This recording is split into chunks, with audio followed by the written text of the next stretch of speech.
Hey guys, so I'm back again. We're going to be going over Genesis 6 through 10, and we're going to start with the wickedness in the world. When human beings began to increase in number on the earth and daughters were born to them, the sons of God saw that the daughters of humans were beautiful, and they married any of them they chose. Then the Lord said, "My spirit will not contend with humans forever, for they are mortal, their days will be 120 years. The Nephilim were on the earth in those days, and also afterwards, when the sons of God went to the daughters of humans and had children by them. They were the heroes of old and men of renown." Nephilim.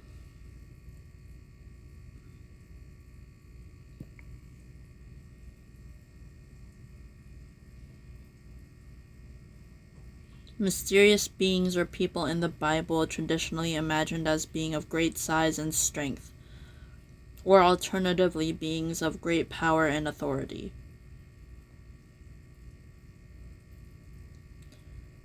Okay, so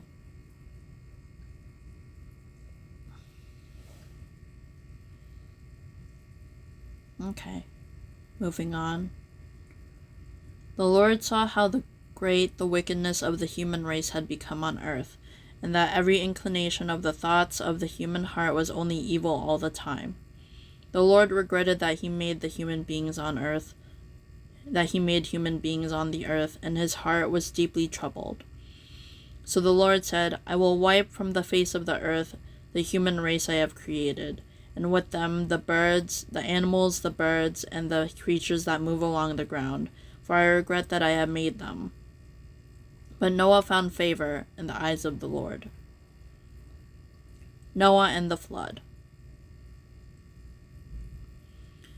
This is the account of Noah and his family. Noah was a righteous man, blameless among the people of his time, and he walked faithfully with God. Noah had 3 sons, Shem, Ham, and Japheth. Now the earth was corrupt in God's sight and was full of violence. God saw how corrupt the earth had become, for all the people on earth had corrupted their ways. So God said to Noah, "I'm going to put an end to all the people, for the earth is filled with violence because of them. I'm surely going to destroy both them and the earth. So make yourself an ark of cypress wood, make rooms in it, and coat it with pitch inside and out. This is how you are to build it. The ark is going to be 300 cubits long, 50 cubits wide, and 30 cubits high. Make a roof for it, leaving below the roof an opening 1 cubit high all around. Put a door in the side of the ark, and make lower, middle, and upper decks.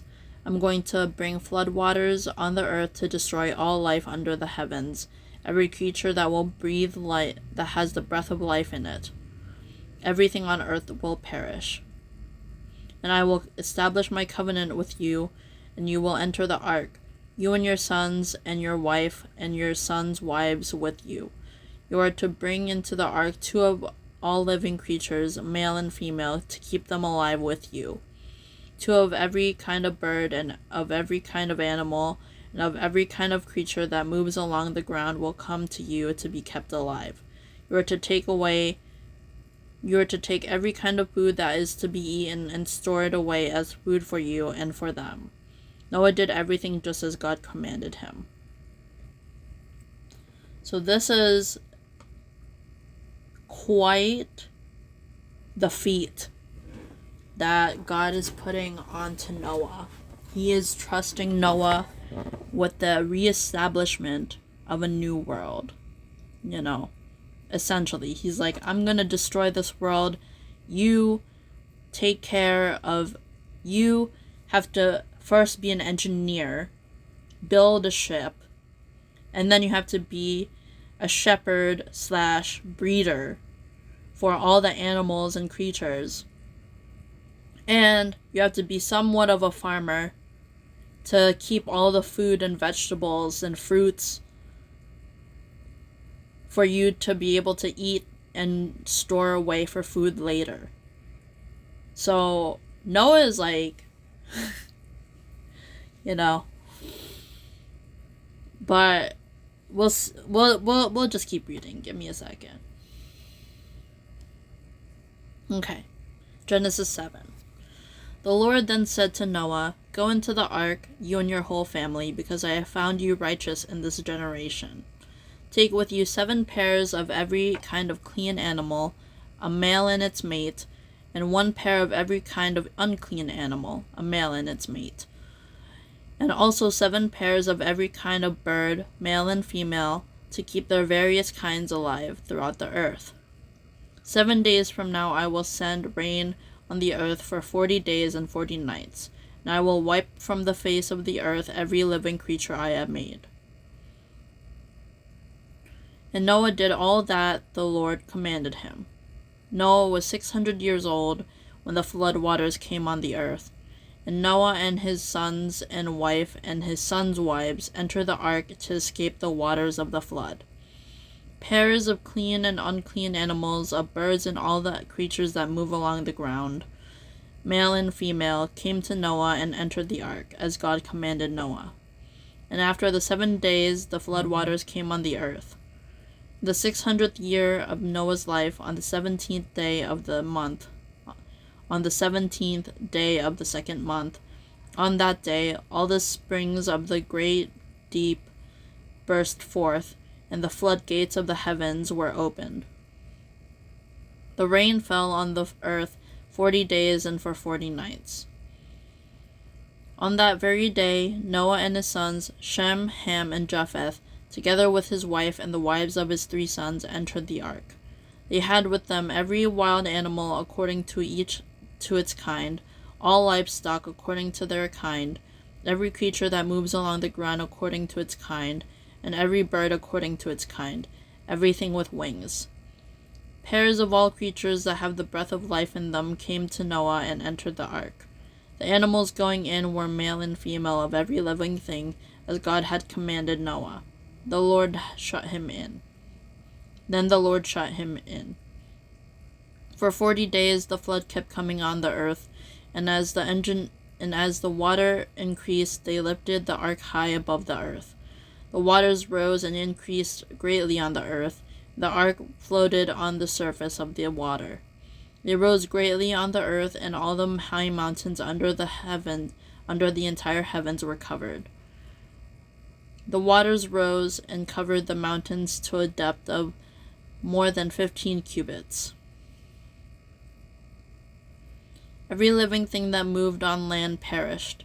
Birds, livestock, live animals, all the creatures that swarmed on over the earth, and all mankind. Everything on the dry land that had the breath of life, had its nostrils, died. Every living thing on the face of the earth was wiped out. People and the animals that move along the ground, and birds were wiped from the earth. Only Noah was left, and those with them in the ark. The waters flooded the earth for 150 days.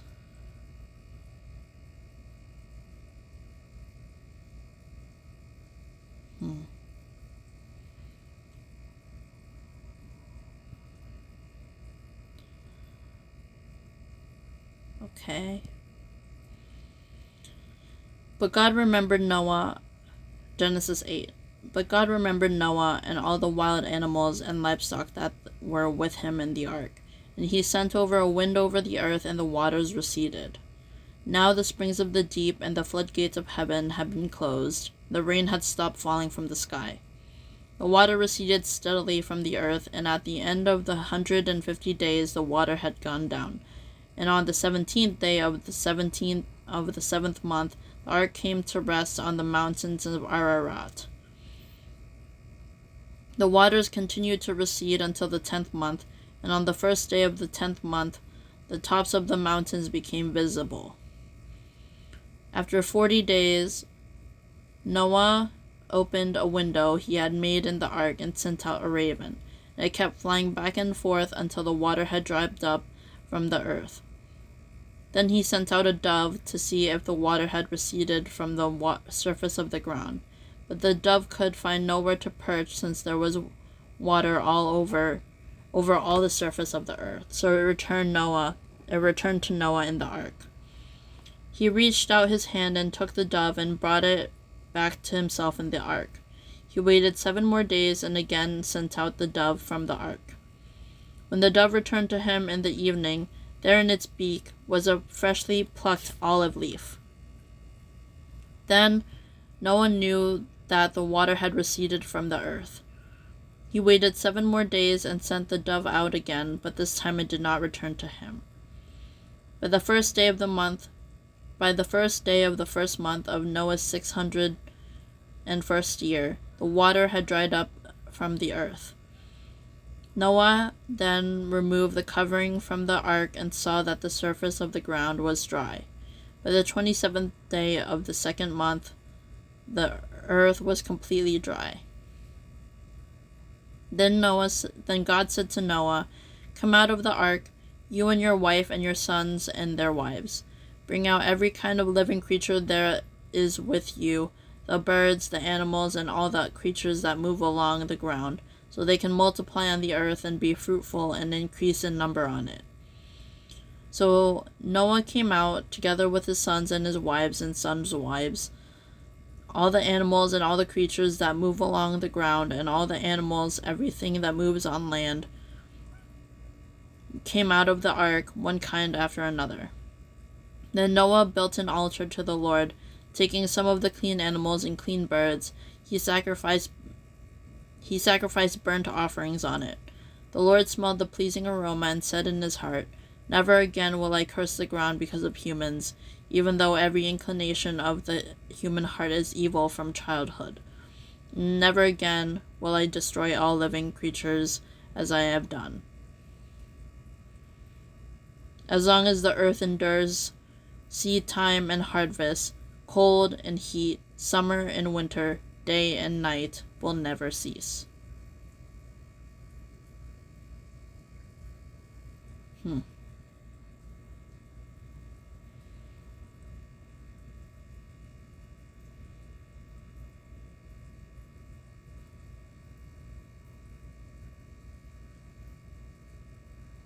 This is strange because this is like God is admitting to a mistake. Never again will I do this. Regret.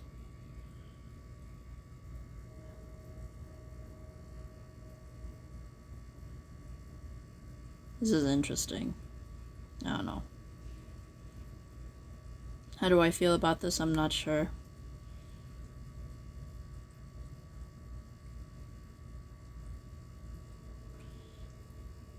But, just a side note, as long as the earth endures, right? Not to be annoying, but with global warming and everything, maybe those who believe in the Old Testament should take heed to the environmental conditions that we are living in right now. Just a thought. I'm not perfect either, but every little bit counts. God's covenant with Noah, Genesis 9. When God blessed Noah and his sons, saying to them, "Be fruitful and increase in number and fill the earth. The fear and dread of you will fall on all the beasts of the earth and on all the birds in the sky, on every creature that moves along the earth, and on all the fish in the sea. They are given into your hands. Everything that lives and moves about will be food for you. Just as I gave you the green plants, I now give you everything. But you must not eat meat that still has lifeblood still in it. For your lifeblood I will surely demand an accounting. I will demand an accounting from every animal, and from each human being too. I will demand an accounting for the life of another human being. Whoever sheds human blood, by humans shall whoever sheds human blood, by humans shall their blood be shed, for in the image of God has God made mankind. As for you, be fruitful and increase in number, multiply on the earth and increase upon it. Then God said to Noah and to his sons with him, I now establish my covenant with you and with your descendants after you, and with every living creature that was with you, the birds, the livestock, and all the wild animals, all those that came out of the ark with you, every living creature on earth. I establish my covenant with you. Never again will all life be destroyed by the waters of a flood. Never again will there be a flood to destroy the earth. God said, this is the sign of the covenant I am making between me and you and every living creature with you, a covenant for all generations to come. I have set my rainbow in the clouds, and it will be the sign of covenant between me and the earth. Oh, that's something to remember when you see a rainbow. Whenever I bring clouds over the earth and the rainbows appear in the clouds, I will remember my covenant between me and you and all living creatures of every kind. Never again will the waters become a flood to destroy all life. Whenever the rainbow appears in the clouds, I will see it and remember the everlasting covenant between God and all living creatures of every kind on the earth. So God said to Noah, this is the sign of the covenant I have established between me and all life on earth.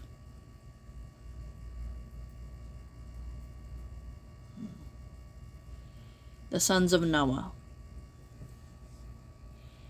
The sons of Noah who came out of the ark were Shem, Ham, and Japheth. Ham was the father of Canaan. These were the 3 sons of Noah, and from them came the people who were scattered over the earth. Noah, a man of soil, proceeded to plant a vineyard. When he drank some of its wine, he became drunk and lay uncovered inside his tent. Ham, the father of Canaan, saw his brother naked and told his 2 brothers outside. But Shem and Japheth took a garment and laid it across their shoulders. Then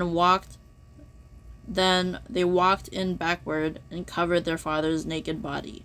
Their faces were turned the other way so they could not see their father naked.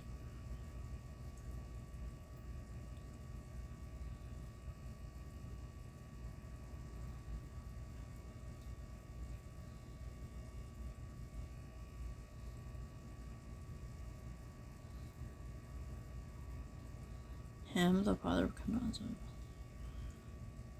Okay. When Noah woke from his wine and found out what his youngest son had done to him, he said, Cursed be Canaan, the lowest of slaves will he be to his brothers.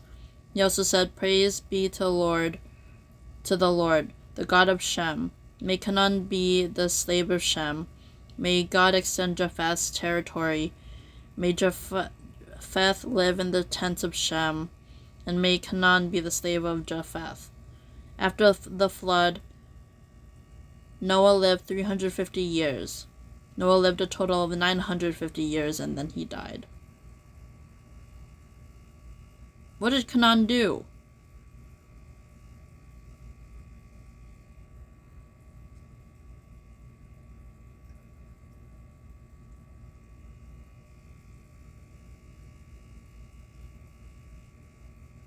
I guess Ham was the one who saw his dad naked and told his brothers outside.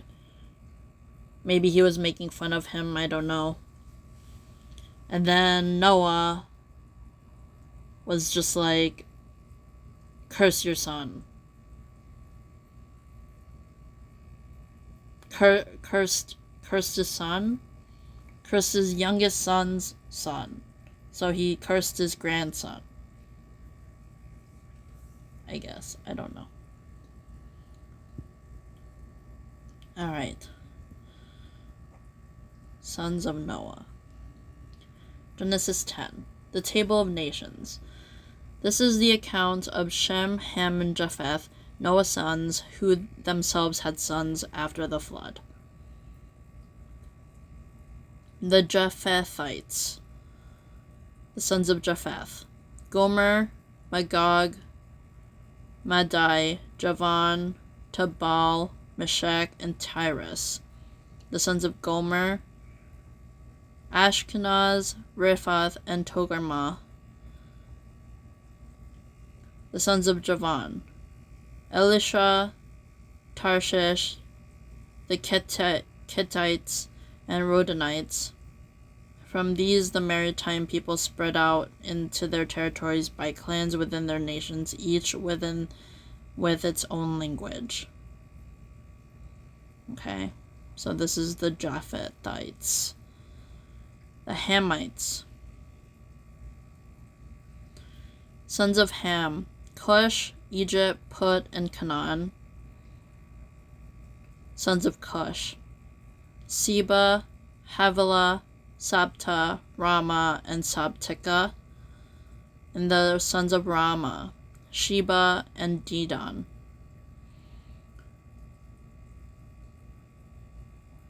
Cush was the father of Nimrod, who became a mighty warrior on the earth. He was a mighty hunter before the Lord. That is why it is said, like Nimrod, a mighty hunter before the Lord. The first centers of his kingdoms were Babylon, Uruk, Akkad, and Calneh, and Shinar. From that land he went to Assyria, where he built Nineveh, Rehoboth, Ir, Kala, and Rezin, which is between Nineveh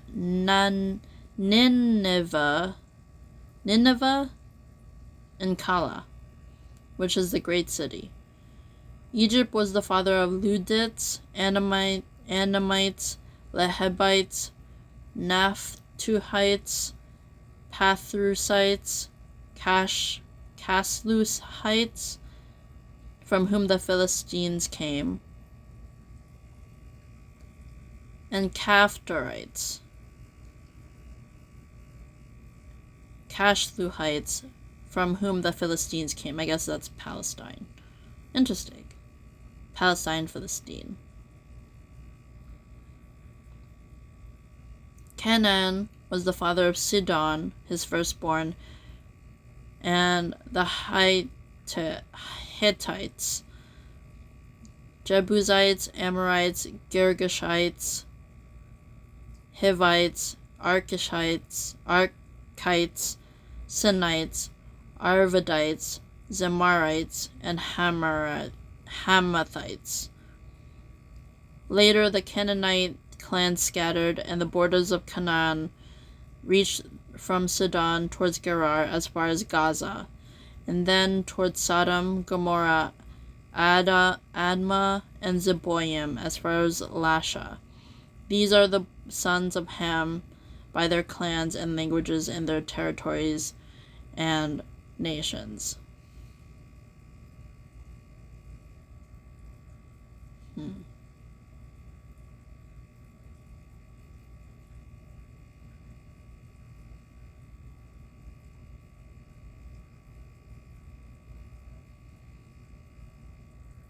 I just want to make a comment. We saw a lot of names here under the Hamites, which is, I just want to double check. Sons, Hamites. Ham, yeah, the youngest son. Egypt and Canaan. So Canaanites historically actually existed. So did obviously Egypt. Egypt existed. Sheba, that sounds like a very familiar, right? Queen of Sheba, that's a familiar name. Nimrod is familiar. Babylon, Assyria.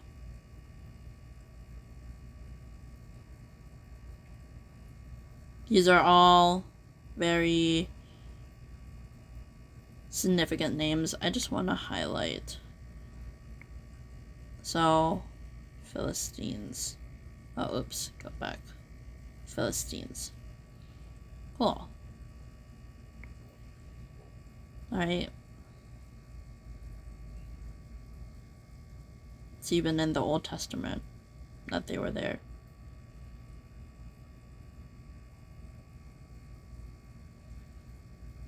In Gaza, Gerar, Sidon towards Gerar as far as Gaza. Gaza has existed since this time period of the Old Testament. And so has Sodom and Gomorrah.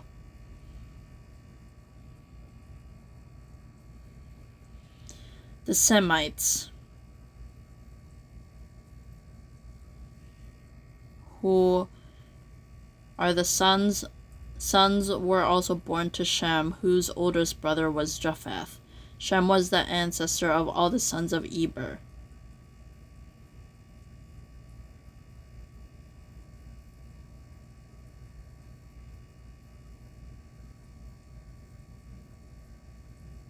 So I guess Japheth is the oldest, and then it goes Shem, and then it goes Ham. Ham is the youngest one. And then sons were also born to Shem, whose older brother was Japheth. Shem was the ancestor of the sons of Eber.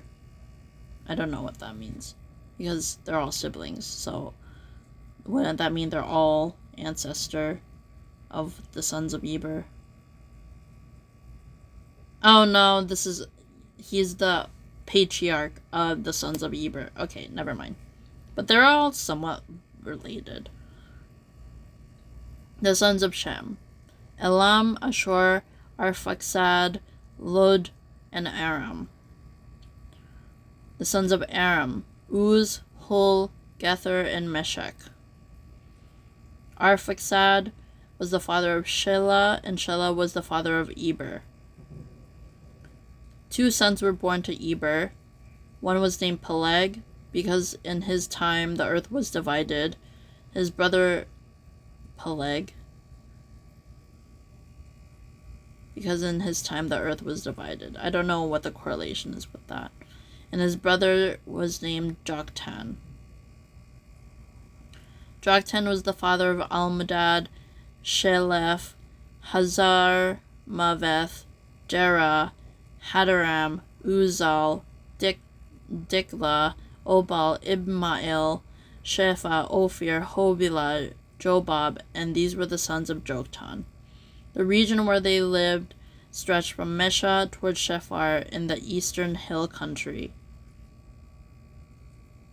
These are the sons of Shem by their clans and languages in their territories and nations. These are the clans of Noah's sons according to their lines of descent within their nations, from these nations spread out over the earth after the flood. Okay.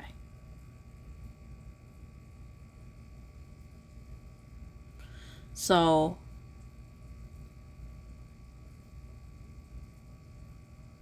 I guess this is basically saying that from the time of Adam, they tried. And because it just started off so badly, right? It started off with the eating of the apple of the tree of knowledge, or the fruit of the tree of knowledge, and then it went on to the first murder by Cain. So things were it just started off bad. And God decided to do a reset. Well, not a reset, but he wanted to start over.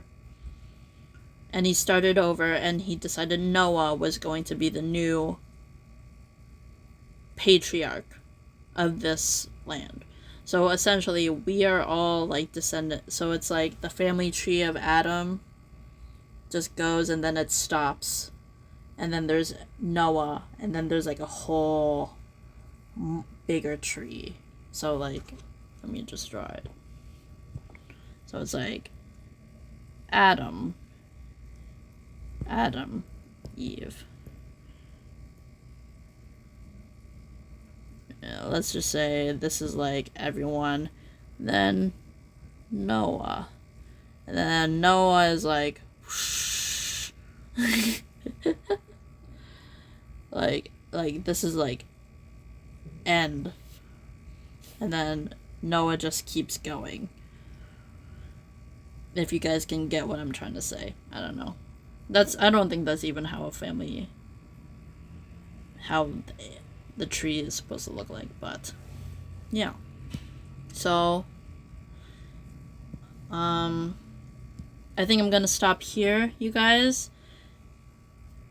I hope you guys found this informative and fun. Let me know what you guys think in the comment section, and I'll see you guys next time. Have a good day. Bye-bye.